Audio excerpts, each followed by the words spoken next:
सप्टेंबरपासून शारदीय नवरात्र उत्सवाला सुरुवात होणार आहे। प्रत्येकाच्या घरात आई भगवती सूक्ष्म स्वरूपात वास करणार आहे।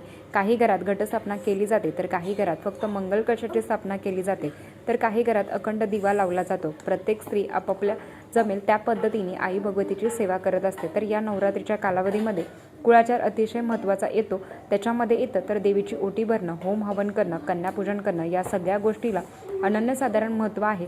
शेवटच्या दिवशी देवीची तळी भरली जाते। तर या पद्धतीने आपण शारदीय नवरात्र उत्सव साजरी करत असतो। या शारदीय नवरात्र उत्सवामध्ये 9 रंग, 9 माळी, 9 नैवेद्य आणि देवीचे 9 रूपे कुठले आहेत की प्रत्येक दिवशी आपापल्या देवीचे एक नवीन रूपांची सेवा करायची असते आणि तिची पूजा करून आपल्याला काय फळ मिळणार आहे या संदर्भाची माहिती खाली दिलेल्या लिंकवर आहे।